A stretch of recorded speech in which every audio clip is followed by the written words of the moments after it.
15 años éramos Fernando, yo, estaba un grupo de compañeros, Fernanda Ramos también, intentando generar una entrevista con aquellas personas que con sus acciones generaban cambios positivos en la sociedad. Queríamos hacer aquellos líderes que habían tenido un protagonismo importante en la vida del mundo, pero en este caso en la vida de nuestro país. María había tenido esa idea de llamar este programa Alter Ego y ver el protagonista del otro lado, y la primera entrevista no fue ni más ni menos que el doctor Raúl Alfonsín. Cuando me llamó, la verdad es que yo dije, esto empieza grande. Sí, hablamos con la gente de su entorno, nos dijeron, bueno, el doctor tiene esta agenda, tienen apenas media hora, ¿no? Sí, nos habían dicho. 40 minutos creo. Y bueno, nada, estábamos nerviosos, yo tenía 38 años, vos muchos más. Y nos sentamos allí a charlar, nos planteamos la entrevista con muchos nervios, por supuesto. Yo lo conocía de antemano, me lo había cruzado en muchas oportunidades, siempre muy simpático. Él tenía la delicadeza de conocer los nombres de todas las personas donde iba. Se encontraba con periodistas y sabía los nombres, así que siempre muy amable, pero estábamos nerviosos. Sí, aparte cuando empezamos a decir vamos a hacerle la entrevista a Alfonsín, el grupo comenzó a agrandarse también. De 2 camarógrafos que eran, se agregó uno más. Yo quiero ser fotógrafo, yo productor, yo maquillador. Cualquiera quería hacer cualquier cosa con tal de verdaderamente estar ahí, ¿no? Sí, fue una charla, la verdad que maravillosa, porque si bien queríamos saber qué había pasado detrás de aquellas decisiones trascendentes que había tomado para el país, la cocina de esas decisiones, queríamos llegar al corazón, hablar del hombre, de su familia, de sus miedos, de lo que pasaba bien adentro, y la verdad que fue maravilloso. Y de esos 45 minutos que nos habían dado, se terminó estirando a 3 horas. Nos recorrimos toda la casa, todos los libros, los 440.000 libros que tenía por ahí, todos los recorrimos y llegamos justamente a donde queríamos llegar, a ese corazón de ese líder político. Fue maravilloso para nosotros como profesionales y esperamos que para ustedes también, y lo disfruten tanto como nosotros. ¿Qué prefiere, que lo entreviste un hombre o una mujer? Está todo bien, ¿no? Sí. Uno tiene que ser más delicado con las mujeres, ¿no? Claro. Con el hombre se puede pelear, pero después no. No me va a pelear, doctor. No me va a pelear porque yo sé que usted tiene fama de peleador. No. Raúl Ricardo Alfonsín, 76 años, abogado, presidente argentino por la Unión Cívica Radical desde 1983 hasta 1989.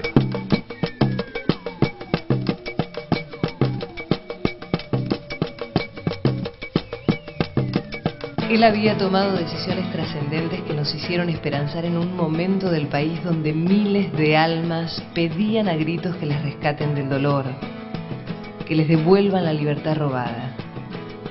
No había sido simplemente un nuevo presidente. Frente a mí, abierto al diálogo, estaba el hombre con quien los argentinos recuperamos la democracia. No tenía intenciones de cuestionar sus 6 años de gestión, sino de saber qué había detrás de sus decisiones. Muchos lo pueden querer, muchos no quererlo y hasta llegar a odiarlo. Muchos lo volverían a votar, otros jamás. Por fin nos dispusimos a charlar. ¿Sigue peleando? No, ya no. No, ¿cómo ya no? Bueno, Hoy en digo, plena edad de pelea. ¿ah? ¿Sí? Bueno, pero por las cosas, No, digamos, trascendentes, pero no por... No, sí. Cuando yo discuto ideas, nunca he discutido personas, no me gusta jamás personalizar mi actividad política. ¿Cómo fue esto? Que me gustaría saber así cómo empezó usted con el tema de la política, porque sé que andaba con un bolsito de un lado para otro, chascomús. Sí, a dedo a veces en el camino, ¿A dedo? porque no tenía plata para viajar. Pero me llevaba, si no, cenaba a veces con el doctor Balbín y un grupo de amigos. Su referente, Balbín. Sí, mi maestro en ese sentido. Y después su contrincante principal. Pero no, nunca le perdí el afecto enorme que le tenía. Lo cierto es que él me enseñó que para hacer política no había que conformarse con... Bueno, en ese tiempo era imposible muchas veces, ¿no? Hablar por radio no llegaba a ningún opositor y no había televisión.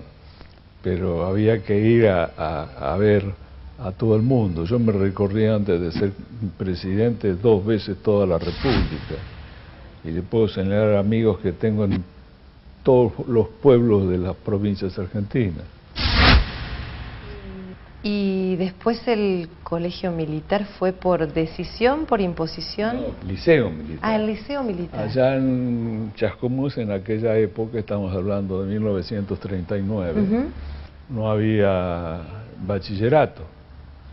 Y bueno, había que ir a pupilo a Buenos Aires, a un colegio de curas o al liceo militar que se acababa de crear, que tenía las alternativas, digamos, que eran profesores muy buenos. ¿Usted prefería casi todos el los liceo? profesores. No, yo no prefería nada. ¿Los curas tampoco?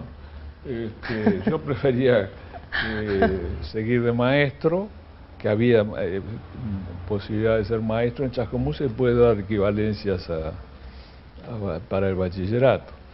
Pero en casa pensaron que debiera ir nomás allí. Lo cierto es que mi padre, mis tíos, casi todos estudiaron en colegio de curas también por la misma razón. Y después pisaban poco las iglesias.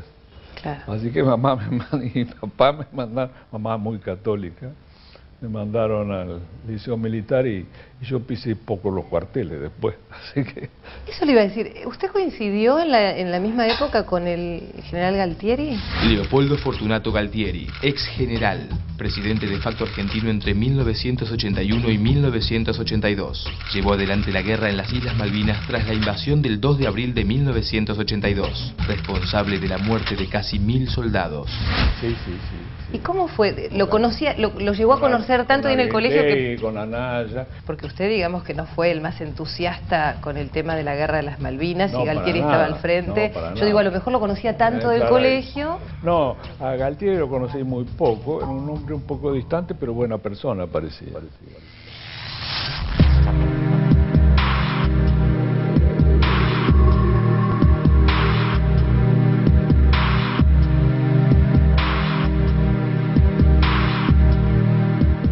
Alfonsín era el líder, el elegido por un país que empezaba a iluminarse paradójicamente a partir de un cuarto oscuro. Muchos argentinos votábamos por primera vez y esta no era condición exclusiva de los que teníamos 18 recién cumplidos.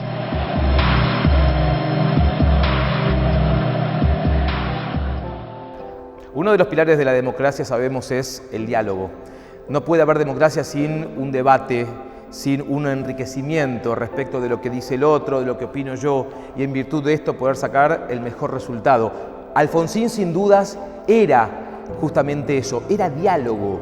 Y a partir de eso también, María, empezar a pensar con quiénes se enfrentaba, porque ¿se enfrentaba realmente? Claro, porque él decía, yo no discuto personas, discuto ideas. A mí no me gusta personalizar la actividad política.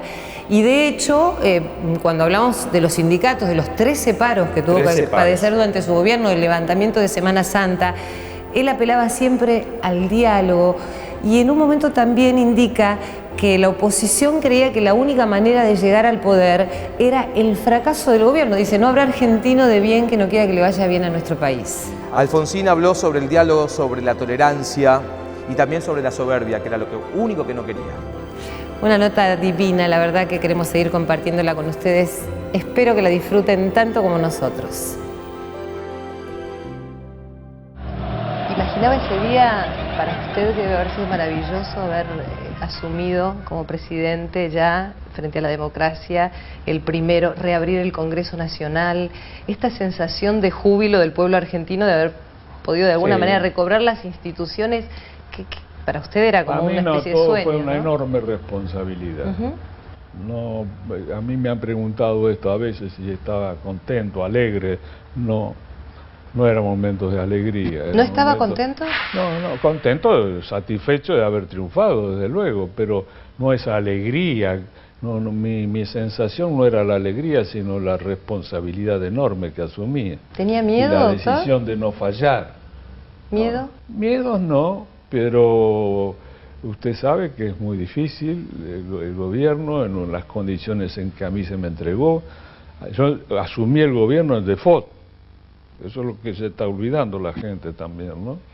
Y además con todos los problemas de la violación a los derechos humanos anteriores. Bueno, de hecho usted fue el creador de la CONADER. Hicimos en la Argentina lo que no se hizo en ningún país de la Tierra, en ningún país de ningún continente, en ningún momento histórico hicimos acá. Y todavía me critican, bueno, porque por la ley de obediencia debida, que yo estoy Cuénteme, conforme a ver, ¿cómo fue esa Y decisión? bueno, los llamaban de los juzgados ya cuando habían bajado del nivel de generales, porque había 26, creo, generales procesados y presos cuando yo dejé el gobierno, y no sé cuántos marinos, 32 creo que eran en general. Después los indultó a todos Menem. Pero cuando empezaron a bajar de rango, en vez de acudir a la justicia, se metían en los regimientos.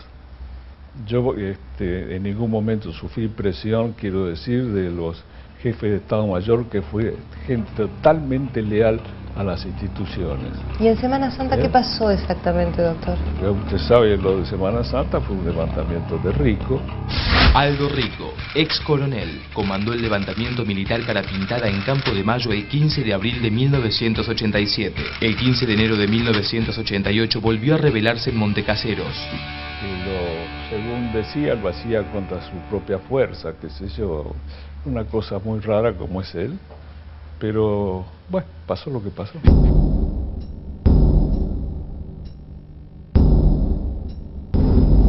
Ahora una de sus propuestas cuando asume el gobierno es que cada uno tenga su lugar, ¿no? Tanto las Fuerzas Armadas que tengan un rol, los sindicatos, y los dos se le vinieron en contra 13 paros, doctor. ¿No es mucho? Bueno, sí, un poco demasiado.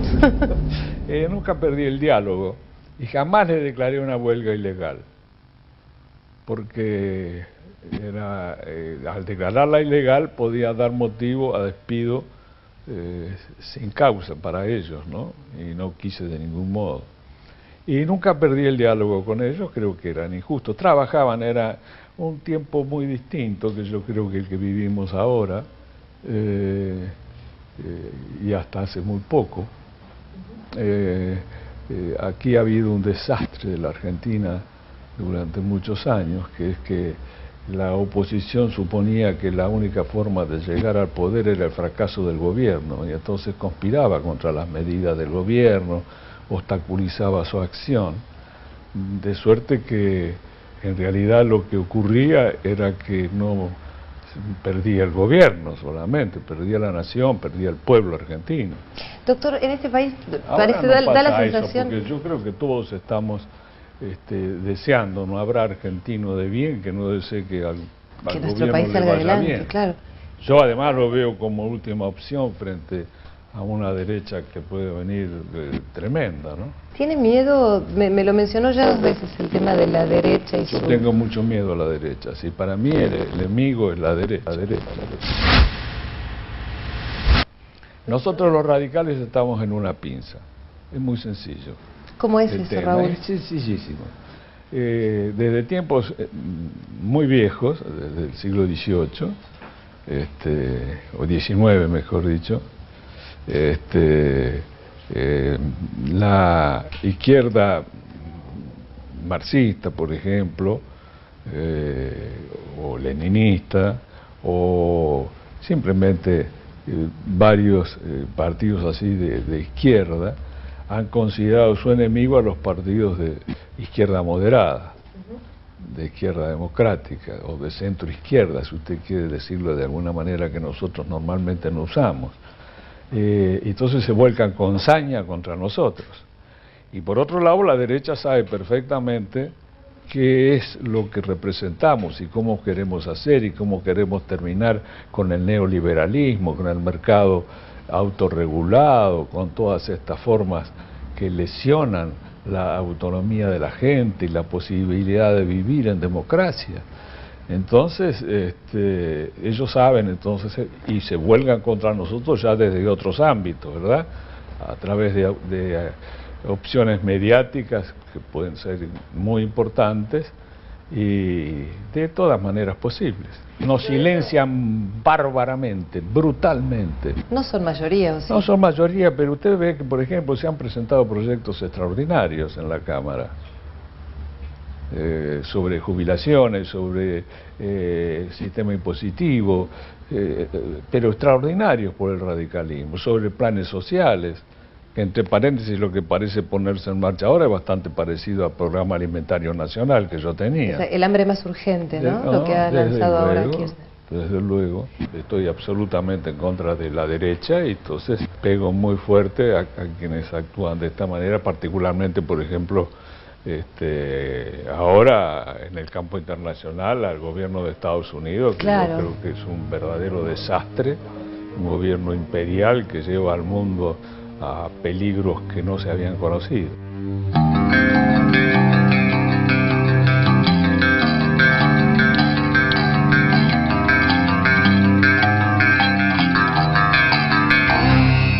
A propósito de lo que me decía el gobierno de los Estados Unidos, todo este desastre que ocurrió en este último tiempo, ¿qué hubiese pasado en el caso de que, no sé, hubiese estado usted en ese lugar y le hubiesen derribado sus propias torres gemelas, por ejemplo? ¿Qué actitud hubiera tomado usted, doctor?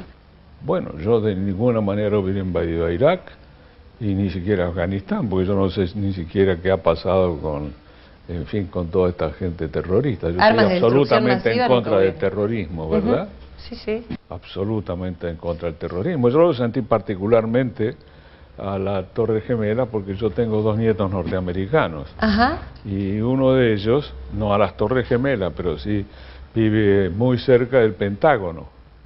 O sea que y no teníamos noticias, entonces estuve realmente con muchísimo miedo y desde luego que fue un acto atroz, ¿verdad? Pero eso no da motivo, y casi lo han confesado, que no era el motivo principal para hacer el ataque imperial y poner en marcha toda la vocación imperial del actual gobierno, empezando por el presidente Bush, siguiendo por Condoleezza Rice, por Cheney, por Rumsfeld, en fin.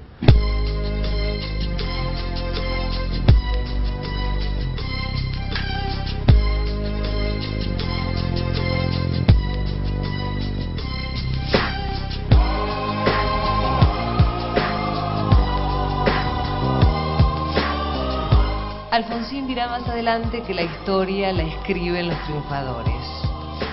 Tal vez tenga razón.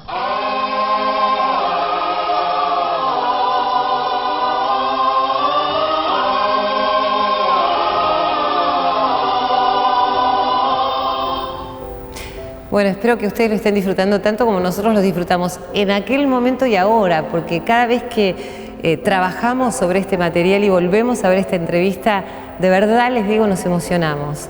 Para nosotros fue un momento muy importante porque muchos votábamos por primera vez, como les decíamos allí en ese momento, y también fue emotivo lo que les decíamos, ¿no? Llegar al corazón de un hombre cuyas palabras escuchábamos en las entrevistas formales o leíamos sus palabras a través de los diarios, pero esto de tenerlo tan cerca, de que nos confiara, por ejemplo, de qué cosas se arrepentía.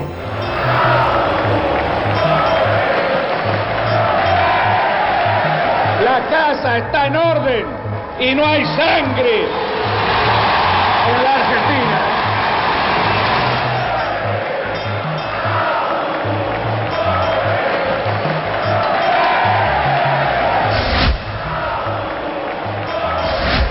¿Se arrepiente de algo o hay algo que no volvería a hacer si volviese a ser presidente?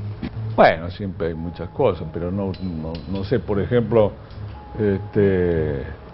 seguro es que me hubiera ido, aunque sea en carpa, a Viedma. A Viedma en carpa, a poner la capital allí. En vez de planificar tanto. Hubiéramos cambiado el país bastante, porque nos íbamos a... Además, yo siempre tengo con relación a la Patagonia un afecto especial y un temor también especial porque se considera muy maltratada por todos nosotros. Es indispensable crecer hacia el sur, hacia el mar y hacia el frío. usted fue uno de los principales impulsores o el impulsor, digamos, de la ley de divorcio vincular, se adaptó a un tiempo. Bueno, allí tuve problemas también, claro, con otro sector más. Muchos obstáculos. Yo no seguí los consejos de Juan Lins, que es un profesor español de la Universidad de Yale, de la Facultad de Derecho de Yale, es que en un libro que se llama La quiebra de las democracias, dice que el que tiene que hacer la transición de la democracia tiene que ocuparse de eso nomás y no abrir otro frente. Yo abrí todos, porque la sociedad no me iba a permitir actuar de otra manera. Desde luego que eso no le gustó a la Iglesia, y sin embargo decían que se iba a producir una enormidad de divorcios y no fue así de ninguna manera.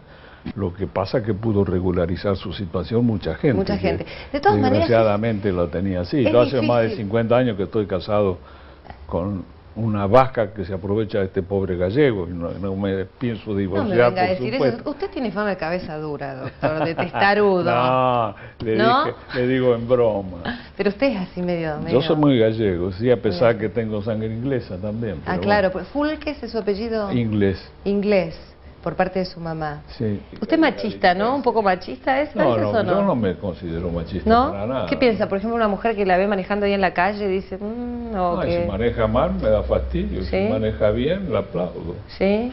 Pero es como un hombre, hay cada hombre distraído. Yo era muy distraído para manejar, ahora no manejo. ¿Manejaba más. usted? Sí. Sí, por supuesto.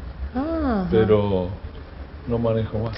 ¿Tiene usted algún pensamiento respecto de la muerte? Tuvo un accidente que fue milagroso que usted haya salido ileso de allí, fue despedido por el parabrisas, ¿no? No lleva el cinturón de seguridad.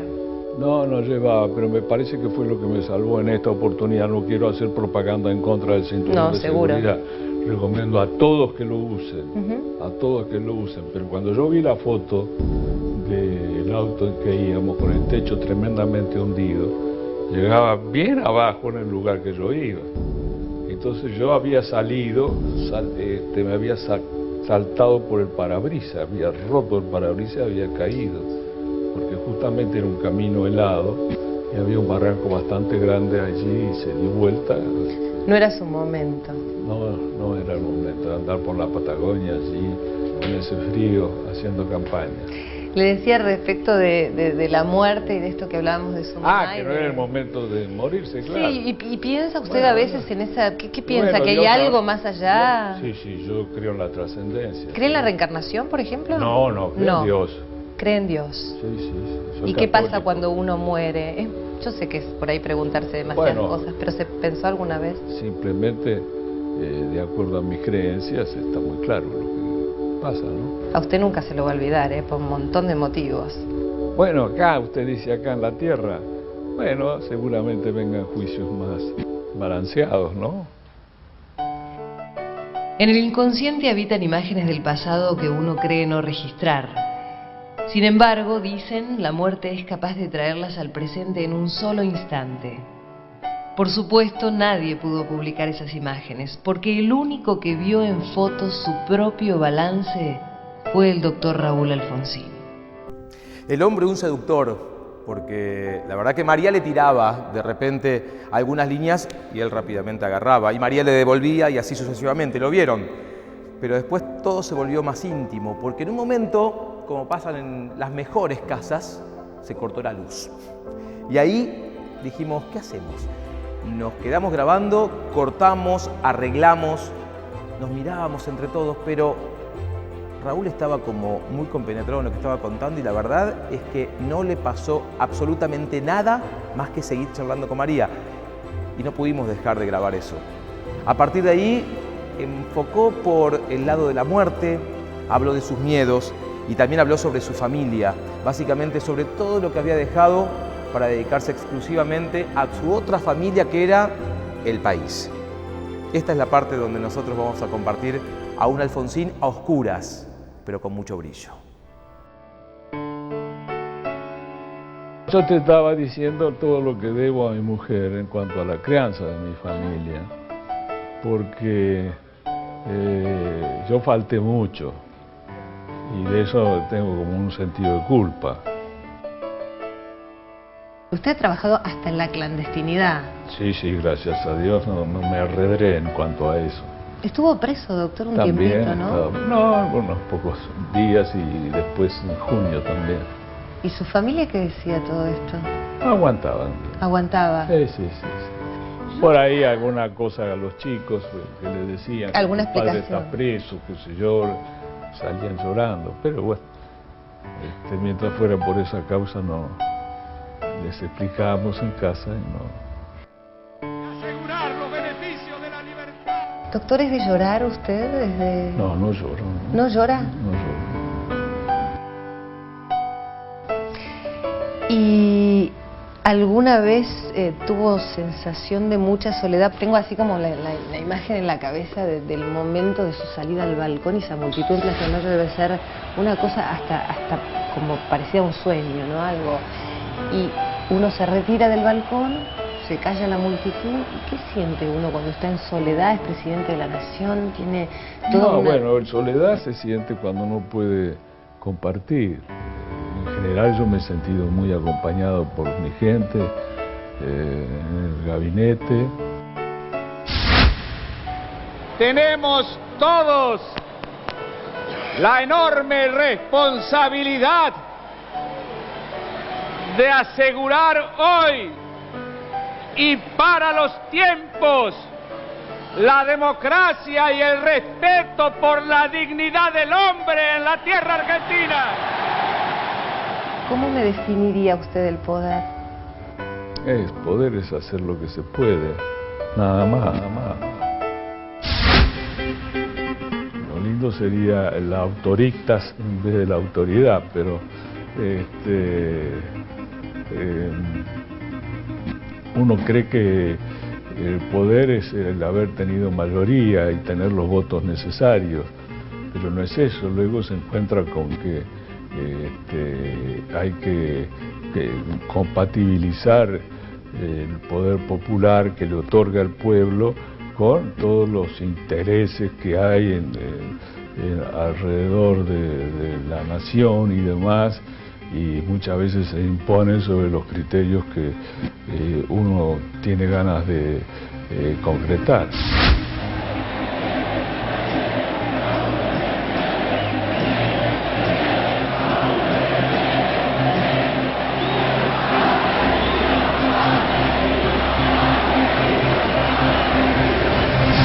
Ya estábamos llegando casi al final de la entrevista y queríamos como sintetizar en 2 o 3 preguntas toda la charla anterior que habíamos tenido. Él en algún momento sintió que se lo criticó porque tomó medidas que él mismo reconoce que no estaban de acuerdo con la que la sociedad en su mayoría pensaba, pero él creía que eran racionales y necesarias. Entonces, yo les decía, al final le preguntamos si no pudo, no quiso o no lo dejaron. Y esto nos decía. Nacional quería con nosotros. No pude llevar adelante el país porque la crisis de los años 80 fue brutal en toda América Latina. Teníamos los intereses que pagar de la deuda. Cada medio punto subía no sé cuánto, no sé si 500 millones de dólares la deuda. No pagué la deuda durante un tiempo tampoco, por eso es que subió. Y bueno, y no supe, por ejemplo, al llevarme la capital, como te decía, no supe hacer varias cosas.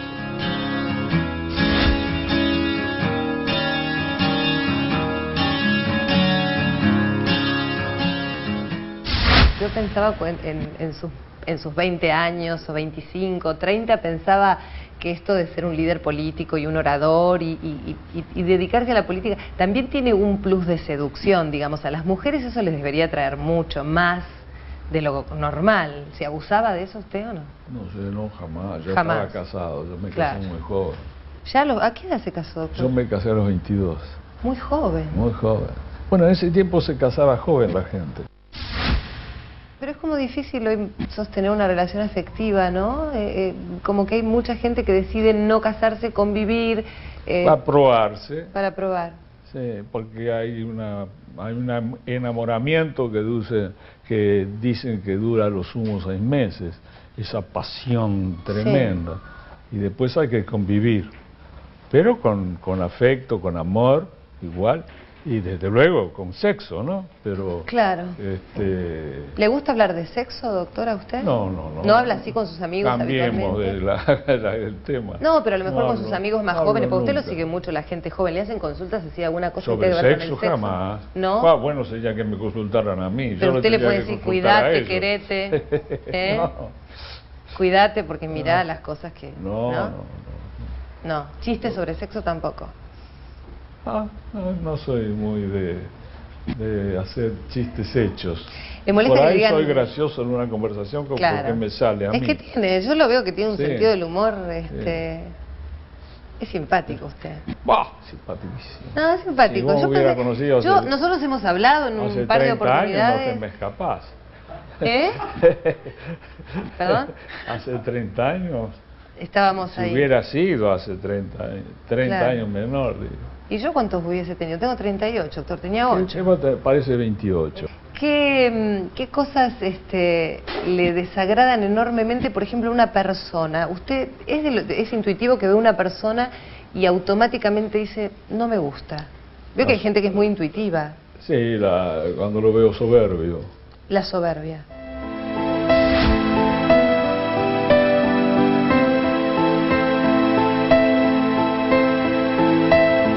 Cuénteme de sus hábitos. ¿Se levanta? ¿Es coqueto así de prepararse Bueno, demasiado? yo me levanto actualmente. Hoy lo veo muy combinado, le digo. Es a las 7:30 de la mañana.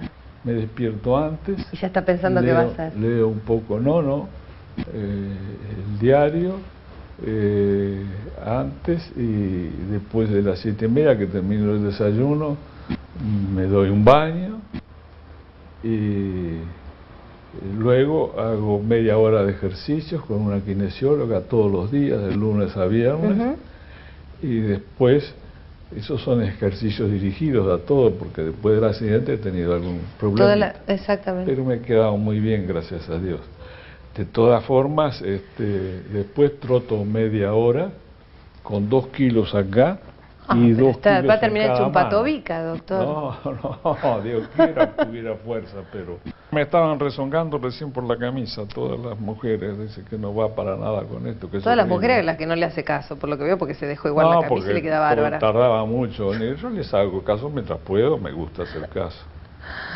Bueno, y su vida de todos los días, y en cuanto a los Bueno, y gustos allí de... entonces ya terminamos el ejercicio, Ajá. me doy un baño polaco con una esponja para no me vuelvo a bañar, sino que A me ver, saco ¿cómo es la el baño transpiración. polaco?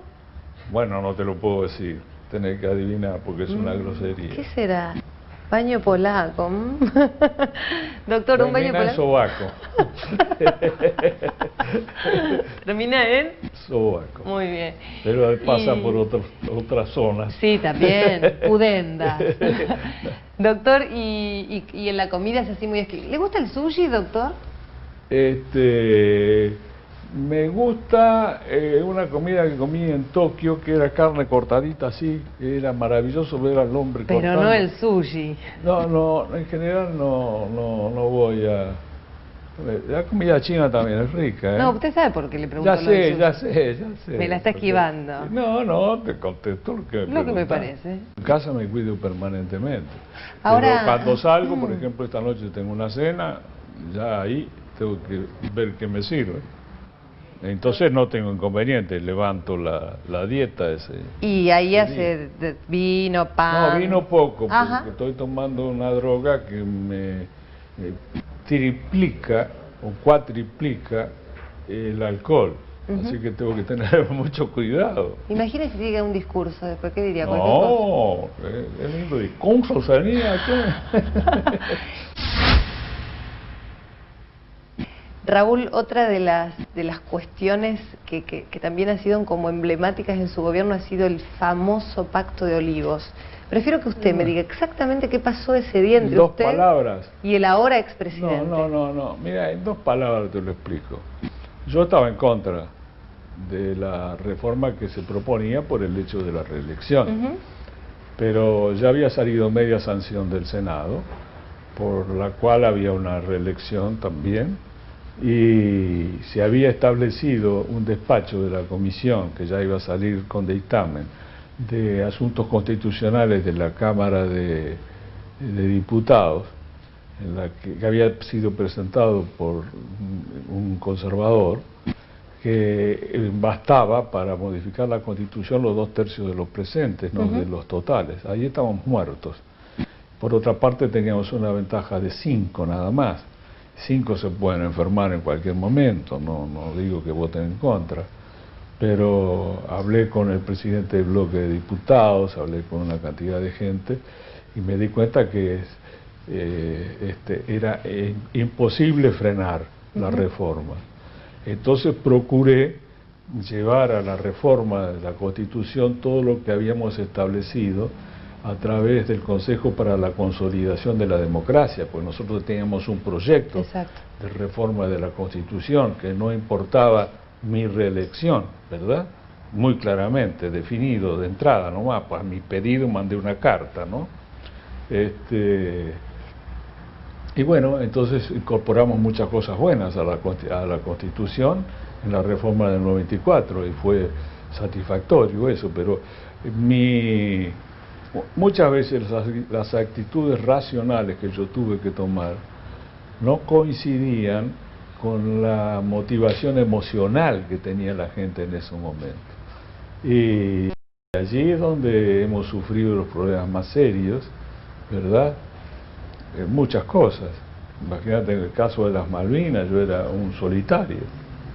En el caso de la obediencia debida, en fin, tuvimos que llevar adelante esto con mucha oposición de la gente. El Pacto Olivo, el propio partido se volcó en contra. Y eso fue lo que hizo que resurgiera con mucha fuerza el FREPASO, por ejemplo, ¿verdad? ¿Y tuvo que irse antes de lo pautado? Bueno, eso también fue muy doloroso. Yo creo que fue un dolor de lo más grande que sentí, pero yo había querido arreglar los últimos meses de gobierno con el Partido Justicialista. Parecía que se podía arreglar en el campo económico. Ya estaba elegido mi sucesor. Él me pedía que, decía, el pueblo se va a cansar, debe entregar el gobierno. ¿Lo presionó? No, para nada. Cuando quiera subo.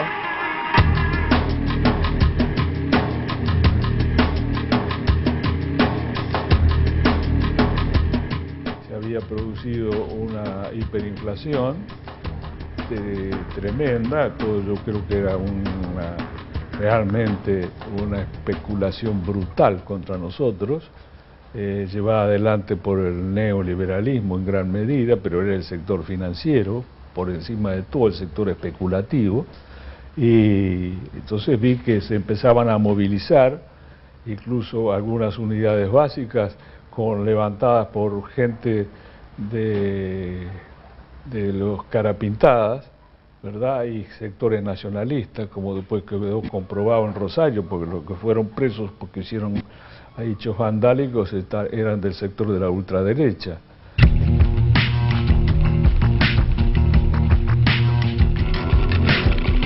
Así que yo me di cuenta de que para resguardar lo que más había buscado y para aquello que me había votado la gente, que era la recuperación de la democracia, debía entregar el poder por encima de cualquier orgullo personal o cualquier dolor personal.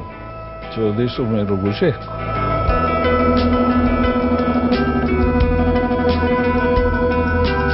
He resuelto resignar a partir del 30 de junio de 1989 el cargo de presidente de la Nación Argentina, con el que el pueblo me honrara desde el 10 de diciembre de 1983.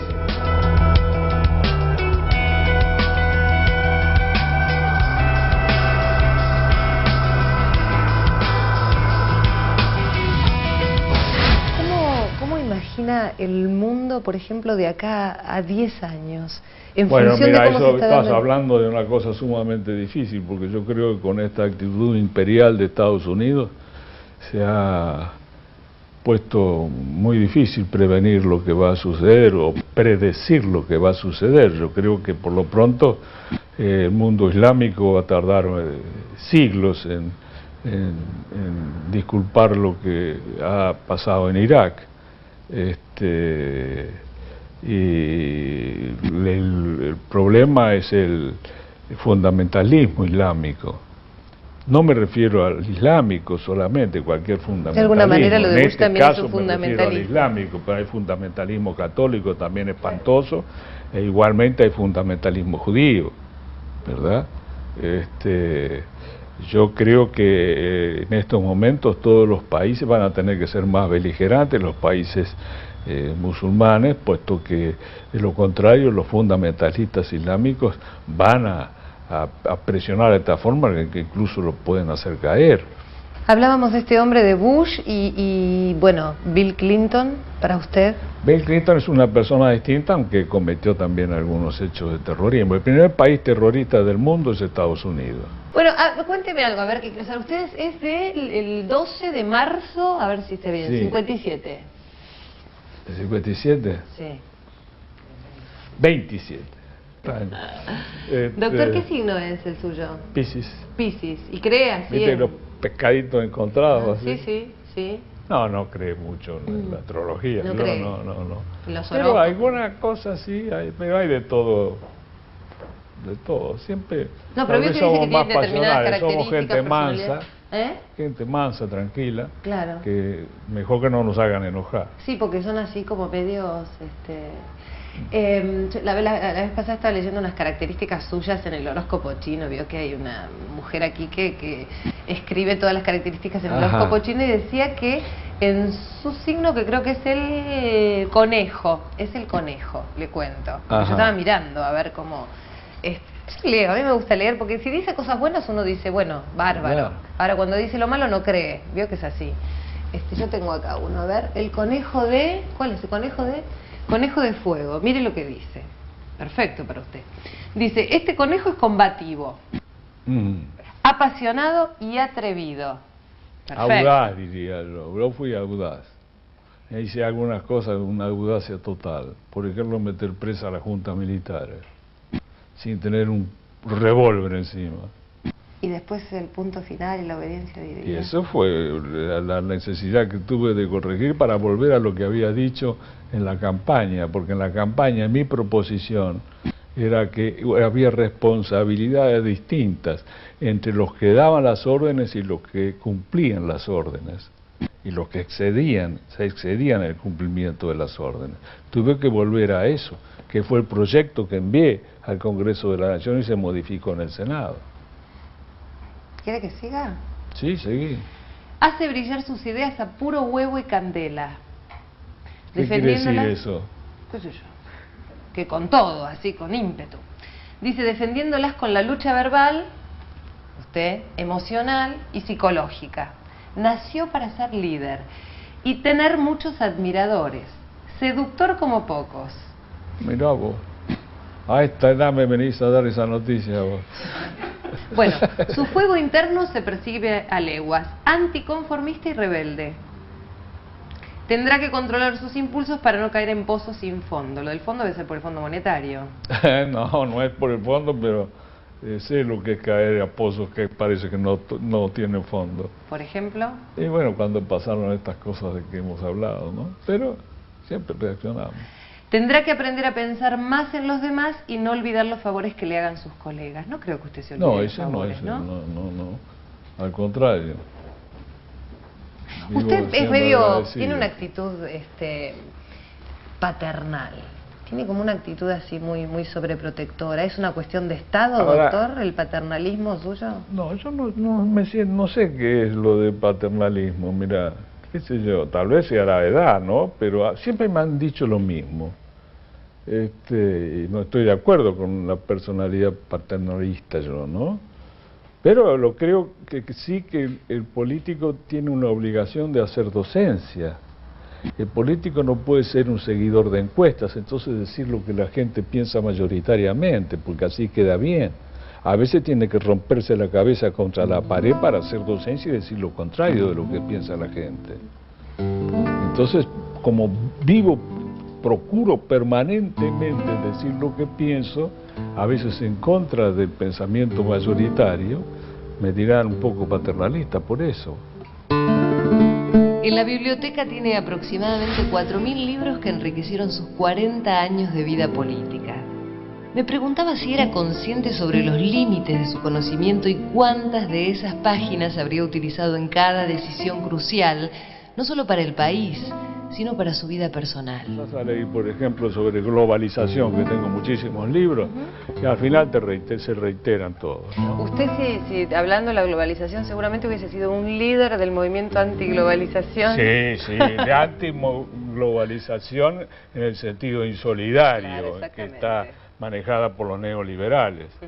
Esta globalización financiera especulativa. Que deciden 4 o 5 el destino. Y no, que van decidiendo los grandes señores en unas oficinas más que los estados. Mirarse al espejo y reflejarse líder debe ser una tarea difícil. Será por eso que nunca se incluyó en la respuesta que hablaba de sí mismo.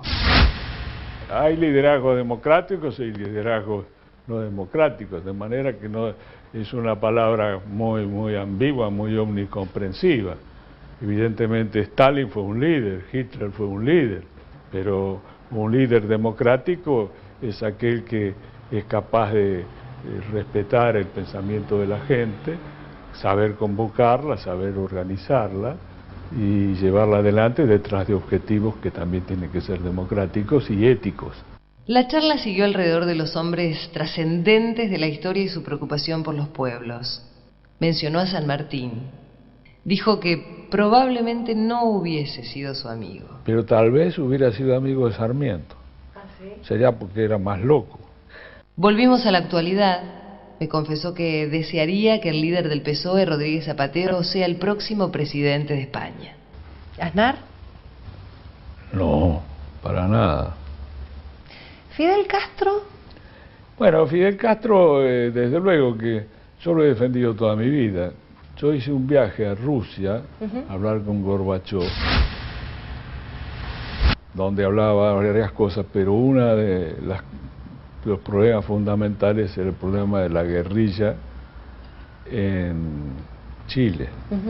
Nosotros tenemos 5.000 kilómetros de fronteras ahí. Entonces no solamente era una cuestión altruista para defender la democracia en Chile, sino para defender también la nuestra. Gorbachov en ese entonces era el jefe de la Unión Soviética, secretario general del Partido Comunista de la Unión Soviética. Pues ya había empezado la perestroika de a poco. Me dijo que no sabía nada del tema, y creo que fue muy sincero, pero que de todas maneras iba a procurar interesarse. Y después me fui a Cuba a hablar con Fidel. Para él era muy duro, porque era gente que era amiga de él, que se había entrenado allí. Exactamente. Y yo le hice comprender que no favorecía a la presencia de Pinochet. Y me parece a mí, se portó extraordinariamente bien porque me mandó un importantísimo dirigente comunista chileno que estaba en Europa Central a verme aquí, lo recibí en la casa del canciller muy secretamente, por razones de vinculación con Chile, ¿no? Y ¿Esto en qué momento fue, doctor? En la época de mi gobierno. Durante su presidencia. Sí. Al mismo tiempo formamos un comité de discusión con Estados Unidos para que dejaran de apoyar a Pinochet. Y al fin fuimos juntando las piezas. Yo hice 2 viajes, incluso antes de ser presidente había ido a Chile. Estos 2 viajes eran antes, a juntarme con la gente que ya se estaba nucleando en este acuerdo fundamental que se realizó, que yo creo que era una forma de buscar consenso indispensable, porque allá la derecha es muy fuerte en Chile, Claro. No vayas a creer que es floja. No, y muchos estaban felices de que hubiera un Sí. Pinochet al frente del gobierno. Sí. Imagine only heaven. Para todos los hombres del mundo que deseen habitar Easy. el suelo argentino. If you try, no hell below us.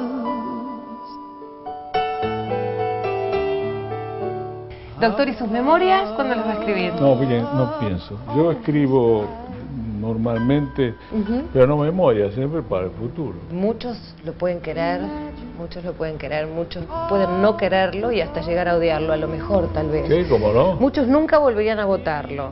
¿Cómo no? Muchos lo votarían a morir. Ahora, lo que es indiscutible es que usted es un líder y que va a ser recordado siempre, doctor. Vamos a ver, vamos a ver. La historia la escriben los triunfadores, vamos a ver quién triunfa y después contame. Bueno, hágame un saludo así grande. ¿De dónde salió Pero ese? ese porque no le puedo hacer así a la gente. ¿Ven? Entonces el abrazo de lejos. El abrazo. Pero siempre lo hacía. Nada más que me dijeron en la campaña que tenía que levantar mucho más el brazo. Está bueno el abrazo entre la gente. Así, siempre lo he hecho, ¿eh? Chaucito. Que te garó finito, ¿eh? Igualmente. Bueno. Y sígase haciendo el baño polaco, doctor. Bueno, alguna fantasía, por ejemplo. A ver. Fantasía ir a Chascomús a buscar mi juventud. Voy de vez en cuando y no la encuentro, por supuesto. ¿A dedo va, doctor? No, ahora no. You may say I'm a dreamer. Lord knows I'm not the only one. Nos abrió la puerta por 45 minutos y nos terminamos quedando como 3 horas. Descubrimos todos los rincones de la casa y principalmente el de esta persona tan especial. Sí, la verdad que es el día de hoy, como les decíamos, que a nosotros trabajar sobre esta entrevista nos emocionaba. Nos emociona ahora que estamos volviendo a ver aquellos momentos y pensábamos que a 35 años de la vuelta a la democracia era un momento ideal para compartir este testimonio, porque creemos que Alfonsín nos une a todos los argentinos. Y no tiene que ver con partidos políticos, si sos radical, si sos de dónde sos.